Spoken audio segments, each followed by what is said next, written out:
Stay tuned. We're going to be talking to the Lieutenant Governor about what's going on in the state of Michigan.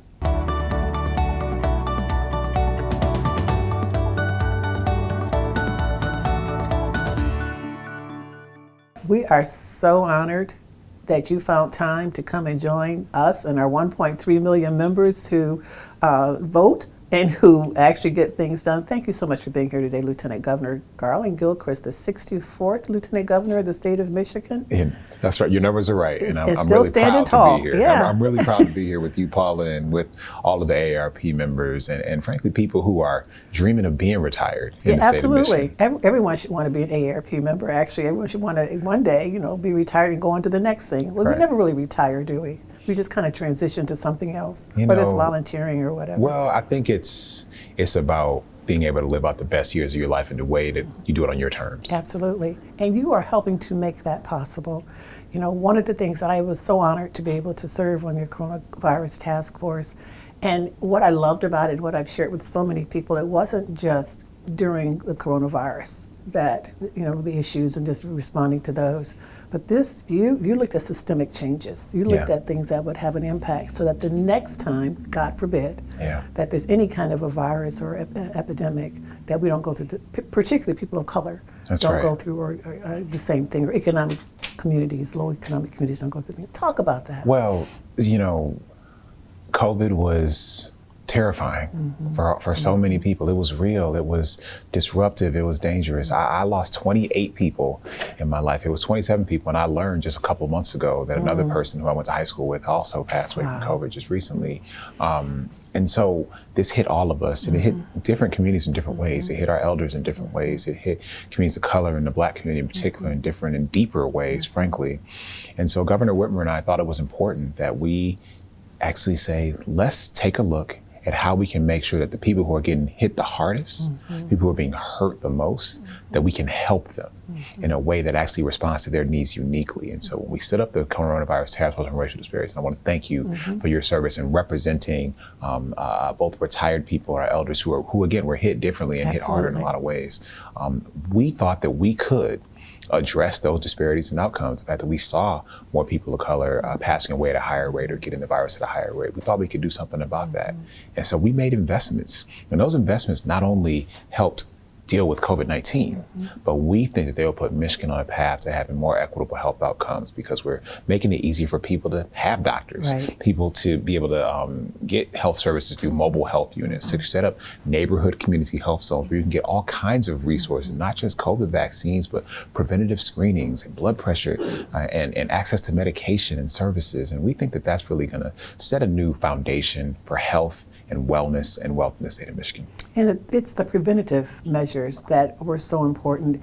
And I can recall just how responsive this task force was. I mean, you had literally everyone on that task force that could make something happen, that could reach out and I mean, taking mobile units to the neighborhoods or whatever, rural areas, whatever was needed. We have to thank the task force members for that. I mean, y'all came up with some of the most just impactful ideas. And this was about listening and then acting. And we had task force members who represented all kinds of groups, like I said, our elders, people of color, young people, labor, faith leaders, business leaders, medical professionals, doctors, researchers, educators at every level, young people, so that we could try to understand every facet and therefore every opportunity for us to serve people better. And that's how I think about problem solving. I'm an engineer by training, Paula. You like solving problems. Well, it's like, there are things that happen that are complicated and can seem like they're difficult to overcome. But if we are careful, if we are thoughtful, and we look at these problems and how we can break them down, we can find solutions to every piece of it that are going to help make people's lives better. And that's what I'm about. Any problem that you've run into that you haven't figured out a solution to yet? Well, I think that problems are just solutions that have not revealed themselves. And so it's really a matter of finding a way for us to focus on the right thing in the right way. And I think we have opportunities to do that. I mean, there are things certainly that people have fought with for a long time, but that we've been able to overcome in Michigan. And I'm proud of our progress there. And it's the right attitude, right? The can-do, want-to attitude to get it done. That's right. And it's not just for, and again, what I'm most proud of in terms of the work that you all have done, it wasn't just during COVID. Talk about the money, the budget that has gone into health disparities. That's right. So while we formed the task force in April of 2020, obviously we saw people who are dealing with COVID-19 and want everybody to get their boosters and to make sure they're fully current on their vaccinations. But we recognized that we needed to make investments for the long term. We need to change the way that we deliver public health services in the state of Michigan. And in the most recent budget that went into effect on October 1st of this year, we approved almost $50 million in investments, again, to target addressing disparities in outcomes when it comes to race. And that means, again, setting up local community health zones. The state now has at least 6 mobile health units that can go anywhere in the state of Michigan to bring care to people so they don't have to go and find it elsewhere, the people who are the most vulnerable. We also are investing in things like Healthy Moms, Healthy Babies, which is dealing with the mortality rate disparity between Black women and other women when it comes to the complications or challenges of pregnancy and childbirth and childbearing. Black women are 3 times more likely to pass away. And we can do something about that. Just like we did something about those disparities in COVID, we can do something about those disparities there as well. Is it true that Michigan has the highest infant mortality rate, or did have one of the highest infant mortality rates in the country? Well, it's too high, is how I think about it. And so we need to, again, just like we saw that we had high disparities in COVID-19, and we decided not to accept it. We don't need to accept disparities wherever they lie. Disparities based on race, disparities based on socioeconomic status, disparities based on age. We can address those. What I've learned as a leader in my 5 years of public service here is that when you pay attention and when you try, you can make progress. And that's what this is about. Absolutely. And that progress continues because, we talk here at AARP, we talk a lot about health is wealth and wealth is health. So you have all the money in the world, but if you don't have good health, you don't have access to it. So we're looking at people living longer these days. 85 years old, I think, is the fastest growing age in the country, which is awesome, right? I mean, just think about that. People thought before it's 60, 65. Sure. We've got a lot of living left to do. That's right. But the quality of life diminishes with age because they don't have the finances. So talk a little bit about the health and wealth connection. I mean, people can have access, but we also work and save is something that we've been, or financial retirement security, something we've been working on. Social security is at threat right now. Talk a little bit about some of those issues. Well, let me take a step back. So look, I believe first and foremost, I think that in my role as a public servant, I need to deliver good government. And good government means being responsive to everyone's needs and meeting them where they are and helping them get to where they want to be. So as a retired person, as you look at, again, these best years of your life, these remaining years of your life, you want them to be the most fun. You want them to be the most fulfilling. And part of that means having enough money in your pocket and in your bank account to be able to do the things you want to do for yourself and for your family and for your community. And one of the things we need to do is find ways to right wrongs, sort of remove the barriers that stand between people and that kind of wealth and wellness. And so for Michigan, for the last 12 years, what that's looked like has been a tax on people's retirement income, on their pensions. My dad, both my parents retired, and my dad, he's the one who, when I first came into public life, he was like, you got one job, and that's to get rid of this retirement tax, okay? Way to go. Pension. I met your dad once. I knew I liked him for a reason. That, right? And so, but the thing about it was, that's because when you made the choice about how to save for your retirement, a promise was made to you. That was one of the first things we took care of, was to put that money back in retired people's pockets. And that's going to be for 500,000 retirees, an average of $1,000. And they're going to be eligible to get that money earlier, sooner, because of the action that we took before tax day. And that's a big deal, because at a time when things are so expensive, one thing that can take away from your wealth or wellness is how expensive groceries are, how expensive things are. So you need more money in your pocket to be able to handle this inflation. And so this is what helps us take care of that. And again, I think it just lays a foundation. Absolutely. And we fought hard for that one, for along with the governor, for years and years and years to get that repealed. And it wasn't until this year that happened. And I think it also happened because 60% of those who voted in the election were 50 and older. And they understood. They understand, what we were fighting what we were up against too. Absolutely. So, well, it shows the power of participation. Exactly. And so that was huge. And then there's also some issues in terms of financial security as people retire. And then one of the things that people depend on is, is Social Security. That's right. And now that's threatened as well. So, I mean, you don't want all these older adults to keep showing up. Well, look, and fighting this stuff, because we fight to win. Well, certainly, we saw our elders in previous generations perishing in poverty.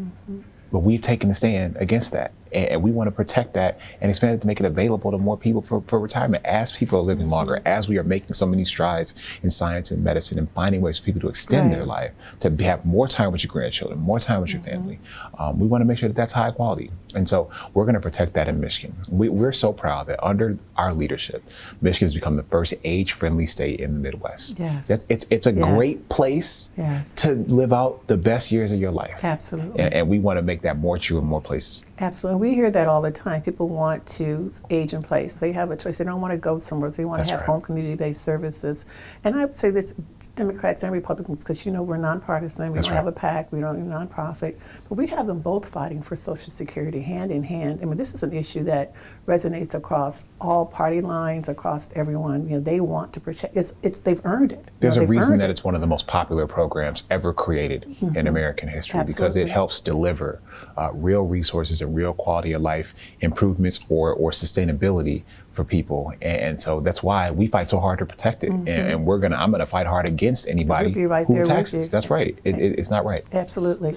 And young people, and just stay here just for a moment and then we'll move on to another topic, but young people, when we ask them, because you've talked a lot with intergenerational young folks, they tend to think that if you give them the money that you're putting into Social Security, they can invest it on their own and that they'd have it, and they're smarter than the United States government, and the money would guarantee to be there. And what would you say to them about Social Security? Yeah, what I would say is we have to remember what the purpose of Social Security was. Social Security is supposed to provide a foundation, a safety net, a framework. Social Security was a poverty prevention and elimination program.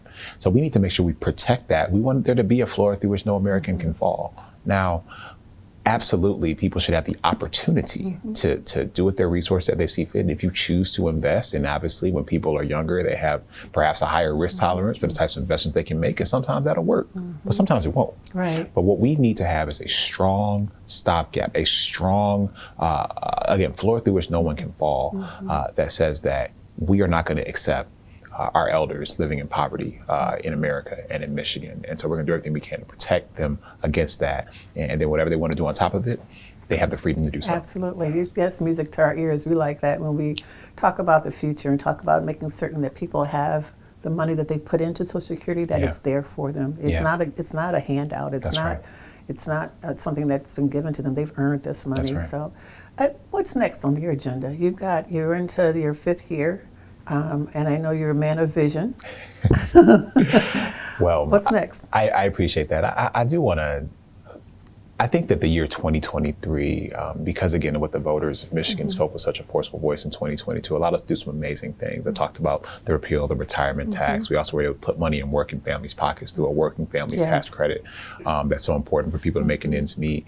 And I was actually really proud personally to sign a package of legislation reforming our juvenile justice system. It's a system that unfortunately in every part of the state of Michigan has failed families because it wasn't positioning children for success. And every system that doesn't position children for success needs to be fixed. It needs to be fixed urgently. And so we made a generational change to that. I think going forward next year, I'm looking forward to really accomplish things in a few buckets. I want to continue to lower costs for Michigan families. And sometimes that means putting more money in people's pockets. I want to give everybody a pathway to a secure retirement in the state of Michigan, something that unfortunately too many people don't yet have full access to during their working years. So we're going to try to find some solutions for that. And then we also want to make sure that we have a pathway towards health, wealth, and growth in our community, that whether that is allowing people to be able to invest more in Michigan-based companies, allowing people who have ideas. Our seniors have some of the most creative ideas for businesses to start in the state of Michigan. I want this to be the best environment for them to do that. That's going to help them create wealth for themselves, help them create jobs in the community, and help them create economic activity for the state of Michigan that'll help us grow and prosper. Yeah, I love that. I always preach, I'm an educator at heart. And so, from coming from education, we don't preach and teach enough about entrepreneurship. And our young folks have so many ideas. Older adults, when they get their kids out of school, out of college, and they want to start something, a career, starting a new business, a different business, the cottage businesses that started during COVID. We don't talk about that enough. So I'm happy to hear you talk about that. I'm excited about that. As someone, I can empathize with that. As a young person, I didn't know what an entrepreneur was, and I got plenty of ideas. I guess you do. Ultimately, I did start a couple of businesses when I was in my 20s and 30s, but Yesterday. but there are so many people. I don't talk about that. But there are so many people with ideas in Michigan, and I think all those ideas should have a chance. Absolutely. And Michigan should be the best place for them to be And you're viable. doing something to help with that, and that's the broadband and making certain that communities are connected. That's and right. that is another huge issue for AARP. We've seen it with children when they had to, during COVID, when they had to go to school from home, and we've seen it with older adults when they want doctor's appointments. Yes. Talk about the Office of Broadband. So That's huge accomplishment. our hope is to make the state of Michigan the first large state in the country to connect all of our people, 100% of our people, our households, our businesses, to affordable, high quality, fast internet. And we've made tremendous progress on that. We've drawn down the fourth most dollars from the federal government out of any state in the country. Wow. $1.6 billion to invest in that infrastructure, to invest in affordability programs, and most near and dear to my heart, to invest in the kind of programs that can help people gain the skills and the digital literacy, if you will, to be able to fully embrace the internet, to have fun on it, to be able to connect with family and friends, to be able to look for the information you need, to be able to use it as a resource to meet your goals, whatever they may be. And so Michigan really is going to lead the way in this effort. We established the Michigan High-Speed Internet Office that works really closely with all across state government, but particularly with our Office of Rural Prosperity for, especially, I know that, especially our rural communities that be less densely populated may not have had the investment historically from internet service providers, but we're going to work to fill in that gap through partnership. And we're going to connect everyone in Michigan. And I can't wait to see what Michiganders do with this technology. It's the most transformative infrastructure investment we can make. That's phenomenal. And of course, now there's AI, but one of our artificial intelligence, which is on the scene now, people are getting confused. And one of the things, I'm going to do a little plug here for AARP. We worked with the city of Detroit. You don't know anything about Detroit, do you? I a little bit. We worked with the city of Detroit and the faith-based community to help people access different credits and things that were available to them for broadband. And actually, the mayor said it was the highest number of people who responded to that than they've had before. That's right. So we're going to continue. AARP is going to continue to work with older adults in particular to make sure they even know how to use it. Someone said to me, Lieutenant Governor, said to me, one of our members said, "Can you just teach us how to go on McDonald's and use the kiosk?" The technology is here and it's changing so fast. And we used to talk about young people being left behind, schools being left behind. Now older adults are going to be left behind if they don't learn how to use some of the technology. So we're going to work with you in the state I appreciate to make sure that they have the skill sets they need to I appreciate to access that. Yeah. And thank you for the partnership and leadership that AARP is showing there. What we want to make sure is that every person in Michigan, whatever station you are in life, that you see a path to your future in Michigan. The future of the state of Michigan, it includes you. You have a place to help make Michigan better in the future as your quality of life improves. I don't want anyone to be left out of a vision for the future. And so if that means that we need to connect you with skills and opportunities, we'll do that. We need to connect you with jobs and investment, we can do that. We need to connect you with healthcare services, we will do that. We will make sure that you are positioned for a chance of success in Michigan in the future. I like that. And we talked a little bit about people staying at home and working from home, and the different entrepreneurships that are entrepreneurial ventures that folks go through. One of the things we hear over and over again is that people want to age in place. And we talk about age-friendly Michigan, which we're so proud of the administration, you and the governor, for making Michigan the first state in the Midwest to be age-friendly. But that also means giving people choices, right? That's right. And if they want to age in place, a lot of them don't. They want to get away from their kids. They just rather go to an institution. Some people can't. They don't have anyone to take care of them. We understand that. But 87%, that's the lowest percentage, 87 to 93% of everyone that we've surveyed throughout the years want to stay in their own home. Yeah. And so whatever we can do to make that happen in terms of giving people that choice. And we know that for the state, if for every dollar that we use to subsidize someone in an institution, you could save $2 if they could age in place and stay at home. We thank the administration. I don't know the exact amount, but it was millions and millions of dollars that they put into home and community-based services again this year. That's right. And so we want to see that continue and make certain that people have that choice as they age. That continues to be a commitment to us. I mean, aging in place is about dignity. It's about independence. It's about recognizing that you still control your destiny. Right. And so some of the resources that we've invested at the state level have been working in partnership with our local municipal and county partners to make sure that people had grant opportunities, ability to make improvements to their home. If you needed ramps or rails or the kind of infrastructure you need to be able to age in place safely, that we're also looking to make sure we can better support the professionals who support aging in place. Our home healthcare workers are some of the most amazing professionals in Michigan, and they support life in a way that few other professionals do, and can. They're some of the just the highest quality, nicest people you're ever gonna meet. And so we've worked to make sure that one, we can have those professionals be paid better. It's a very difficult job. It is physically strenuous. It is emotionally heavy. And we want to make sure that it is better compensated and therefore better respected.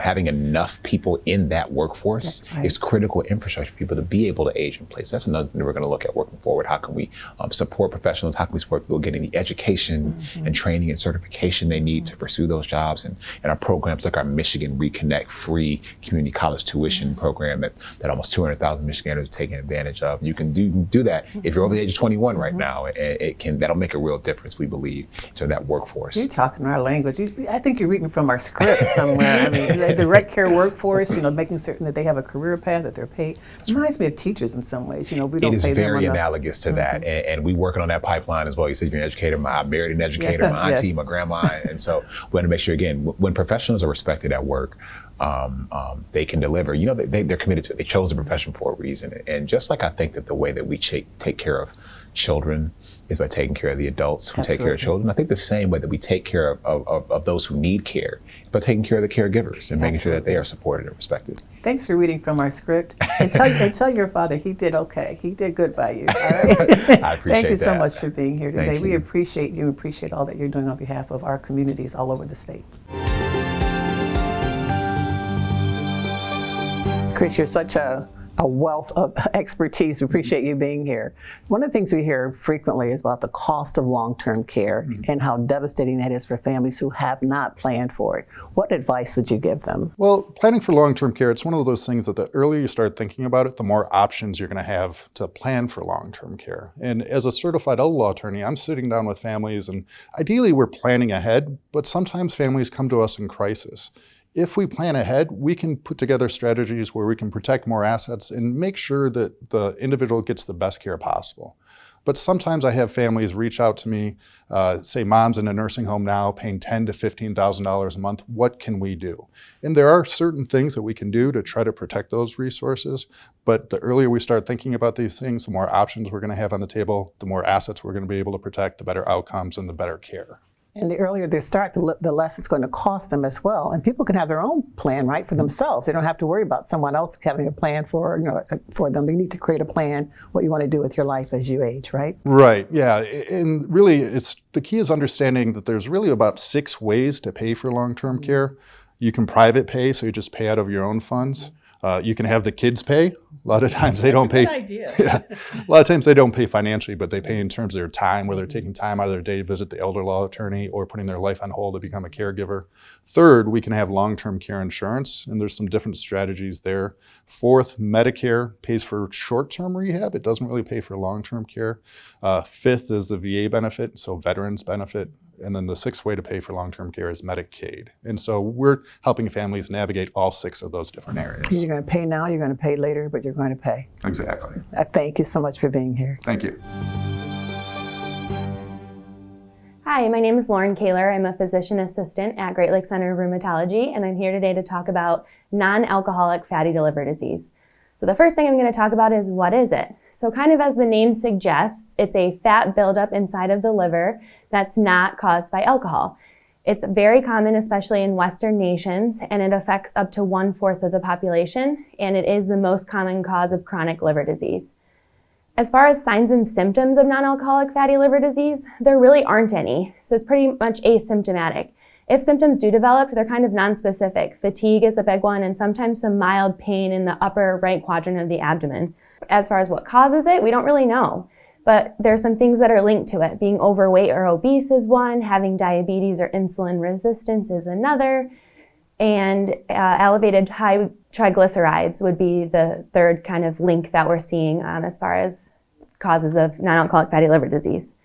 How do we diagnose it? So the first thing is labs. If there are elevated liver function tests, or LFTs, those are ALT and AST, they're present on a complete metabolic panel, that would kind of be indicative of non-alcoholic fatty liver disease. After that, we usually will order a ultrasound to take a closer look at the abdomen and the liver. And sometimes if that's not diagnostic enough, a biopsy can be done, but that's very rarely done. How do we prevent it? How do we treat it? So prevention and treatment kind of go hand in hand. The biggest thing is to lead a healthy lifestyle, exercise, good diet, and then losing weight is another big one, as well as taking care of any underlying conditions. So if you have high cholesterol, making sure that gets treated. If you have diabetes, making sure that gets treated. And just make sure overall you're leading a healthy lifestyle. If you feel like you may have some of these signs or symptoms of non-alcoholic fatty liver disease, make sure to see your provider and they can get you evaluated and treated if needed. Thank you. Driving. We all have to make difficult decisions someday about whether to continue to drive or not to continue to drive and what options are available. So thank you for being here to talk about those options. People often think, okay, I have to have that tough conversation with a loved one, but there are some creative solutions, even more creative than getting on a bus, right? Sure. One of those solutions is My Ride app that's available for people that use our paratransit services. And what's paratransit? Paratransit are services for CATA. It is demand response, curb-to-curb service. Okay. All right. Sorry. I just want to make sure people knew what that meant. Sure. So what are the options? One of the other things that we're working on is mobility microtransit. And so those are similar to paratransit services, but there will be a way to schedule those trips, such as Uber and Lyft does today. So we're looking at that and figuring out ways that we can incorporate that, especially to better serve the rural communities and give them the transportation access that they need. What other options do rural communities have if they don't have like a CATA or someone coming into their community? There's critical. Not a whole lot out there, Paula, unfortunately, and that is very unique to CATA. Most urban transit systems serve the urban core, and CATA is reaching out to the Stockbridges and the Onondagas, et cetera, to provide transportation access. Do you find there's any hesitancy with older adults wanting to get involved with CATA? I don't think so. We have quite a big population of riders that make up the senior community, and I think they're very realistic about the need to look at additional services other than driving themselves. I'm telling you, I'd give my car up in a heartbeat. So, so it's not about age all the time, is it? Love to have you on board, Thank you so much for being here. So much information shared today. Be sure you share it with someone else. Thanks for watching Real Possibilities.